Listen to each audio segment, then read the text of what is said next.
My husband has an estate worth $160 million, along with this house, and it will all be passed down to me. We don't have any children, so everything is mine. My sister-in-law talks about this with a certain pride, and her words echo in my mind. My name is Astrid. I'm 44 years old and work part-time. My husband and I have 2 sons, one in his senior year of high school and the other a sophomore. My oldest son is preparing for his college entrance exams this year. He's always dreamed of becoming a lawyer and has been working very hard toward that goal. Ever since he was young, my eldest son has wanted to pursue law, probably because of the influence of my older brother, Johan. Johan is a lawyer, and a few years ago, he even started his own law firm, which now has several lawyers working under him. My son grew up admiring my brother's achievements, and he has always been a diligent student, consistently getting excellent grades, even in elementary school. When Johan found out that his nephew wanted to become a lawyer, he was thrilled and gave him a lot of encouragement. My son often tells his uncle, "I'll be a lawyer just like you, uncle." Johan always laughs and replies, "Well, hurry up and become one, so you can follow in my footsteps." Though my brother is married, he and his wife don't have any children. Whenever he visits, he loves spending time with my boys and spoils them. My brother's wife is 10 years younger than him, and she's always been a bit of a difficult person. She never visits our home, and as a result, we don't really have much of a relationship. Johan and I lost our parents when we were young, so when I was getting married, he stepped in as a father figure for me. Shortly after I got married, Johan decided to marry a younger woman. My husband and I were relieved to hear he was getting married, but when we finally met his fiancée, I was shocked by how unhappy she seemed. We expected a cheerful person, excited about her upcoming marriage, but instead, she had a gloomy expression on her face. I tried to be polite and said, "You two make a great couple," but once we were home, I told my husband how puzzled I was by her demeanor. My husband agreed, saying she didn't seem like the most pleasant bride, but he shrugged it off, thinking there was nothing we could do about it. Johan bought a house just before getting married, so my husband and I took our children over to visit and celebrate. The house was absolutely stunning, which didn't surprise me, given Johan's success with his law firm. But when we got there, my sister-in-law was nowhere to be seen.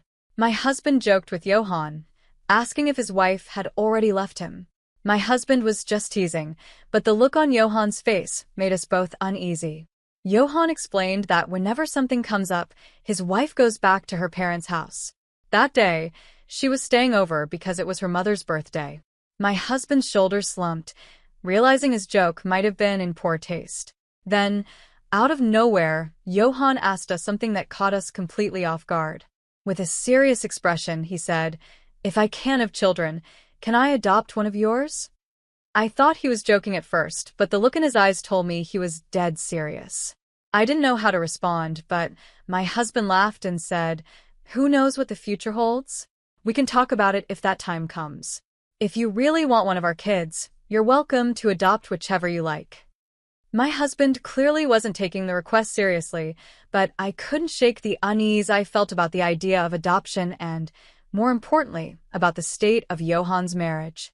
After that, whenever we visited Johan's house or he came to ours, he was always alone. His wife never joined him, and Johan never mentioned her. I chose not to bring it up either. They had been married for over 10 years, and I had nearly forgotten about her. This year, my eldest son got accepted into his dream law school.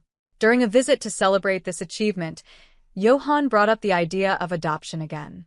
He asked, just as he had before, "Would you consider letting me adopt one of your sons?"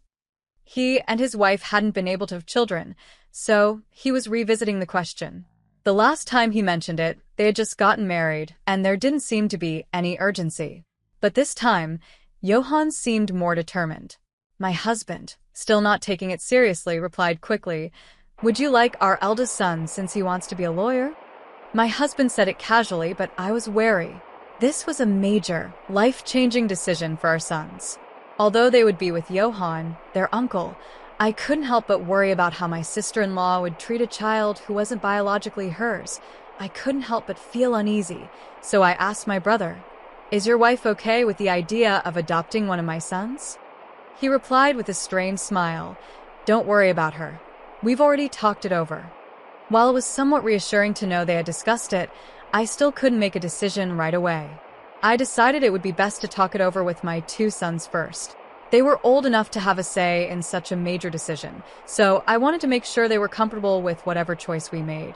We didn't go any further with the conversation that day, but just a few days later, I received an urgent call from my brother's law firm. They told me that he had collapsed. I rushed to the hospital, where I found some of the staff from his law firm waiting, looking extremely worried. They explained that my brother had suffered a stroke while at work and had lost consciousness. After I arrived, the staff from the law firm left, but they mentioned they hadn't been able to reach my sister-in-law. I tried calling their landline, but there was no answer, and I didn't have her cell phone number. My husband and our younger son arrived at the hospital later, but despite our efforts, we still couldn't get in touch with my sister-in-law. Eventually, my younger son found my brother's smartphone among his belongings. We unlocked it and managed to find her number. When I called using his phone, she answered with a sharp tone. "I told you not to call me again. I'll sue you." She was yelling so angrily that I could barely get a word in. Finally, I managed to say, "It's Astrid, Johan's sister." My brother collapsed and was brought to the hospital. Her tone instantly changed when she realized it was me. "Oh, I'm so sorry. I thought it was Johan. Did you say he collapsed?" I explained his condition and told her which hospital he was in, but her response shocked me. She said, "I can't come to the hospital right now. I have things to do. But please let me know if anything changes." And then she hung up. I was left wondering what could possibly be more important than her husband lying unconscious in the hospital. It became clear that my sister-in-law wasn't going to be of any help, so we decided to take care of my brother ourselves. My eldest son had just finished his university entrance exams, so he had some free time and offered to visit my brother every day on my behalf. Despite our hopes, my brother never regained consciousness and remained in critical condition. Throughout this time, my sister-in-law never called or visited the hospital, not even once. About a week after my brother was hospitalized, I called my sister-in-law again. This time, she answered the phone almost cheerfully. "What's up? Did he die?" Her callousness left me fuming, but I kept my voice steady as I replied, "He's still alive. Why don't you come to the hospital?" Her response was dripping with irritation as she said, "I'm not a doctor or a healer. There's nothing I can do to help him recover." Her cold attitude made my anger boil over, and I abruptly ended the call. It was then that I started to suspect my brother's desire to adopt one of my sons might have stemmed from his strained relationship with his wife. Perhaps he had given up on the idea of having children with her. When they first got married, I asked my brother how they met, and he mentioned they had met through a marriage counseling agency. Maybe my sister-in-law married him because he was a successful lawyer and she wanted the lifestyle that came with it.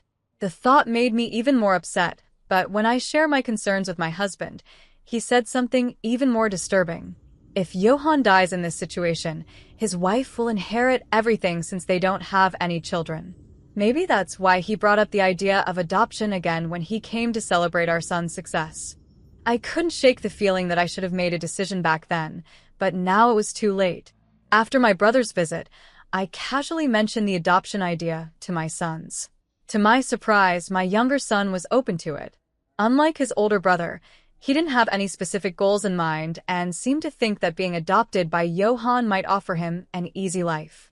I had expected my eldest son, who admired Johan so much, to be the one interested in adoption. But his response caught me off guard. "I don't want to be adopted. As the eldest son, I want to take care of you and Dad." His words filled me with joy, but I also knew deep down that if anyone should be adopted by Johan, it should be my eldest son, who shared his passion for law. Despite my conflicted feelings, there was nothing I could do. My brother remained unconscious, and I couldn't finalize the adoption on his behalf. I didn't want any part of my brother's inheritance, but I also didn't want my sister-in-law, who seemed to be eagerly awaiting his death, to receive a penny of it. All I could do was hope for my brother's recovery, but sadly, he never woke up. He passed away a few days later, and I had no choice but to inform my sister-in-law. When I called to tell her the news, she responded with an unsettling cheerfulness. "Oh, that's unfortunate. What about the funeral?" I was taken aback by her lack of emotion as she added, "You can handle everything. Just don't make me a pallbearer. I don't want to deal with any of the formalities." I was on the verge of losing my temper, but before I could say anything, she quickly hung up. In the end, my husband and I had to plan the funeral ourselves. The staff from my brother's law firm were incredibly helpful, assisting us in many ways. My husband was also worried about the future of the firm, but it turned out my brother had already made arrangements for its management. Although he was the firm's representative lawyer, he had entrusted the firm's day-to-day operations to someone else, ensuring its continued success even after his passing. The law firm, which my brother had put so much faith in, would continue operating smoothly as a corporation, even after his passing. The turnout at his funeral was overwhelming. So many people attended that the wreaths couldn't all fit in the hall. It was a powerful reminder of how respected and loved my brother was.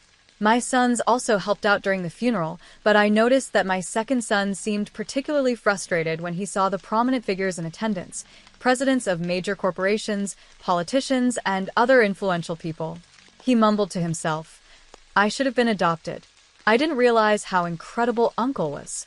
Both my husband and I could understand his regret, as he had missed out on an opportunity he hadn't fully appreciated before.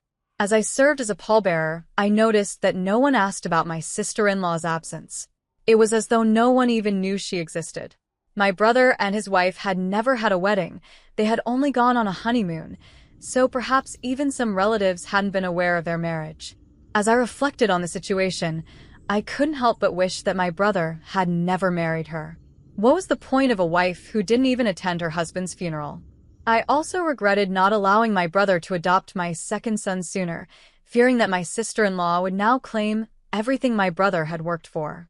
With the help of the law firm staff, we managed to complete my brother's funeral.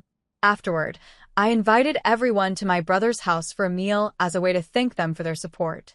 "My brother can rest in peace because of all of you," I said, though the sadness in the room was palpable. Just then, my sister-in-law made her appearance, dressed in a garishly bright pink coat. She strutted in with a big smile on her face, as if she had timed her entrance perfectly to coincide with the end of the funeral. I couldn't hold back my frustration and asked her, "Why are you here now after everything's over?"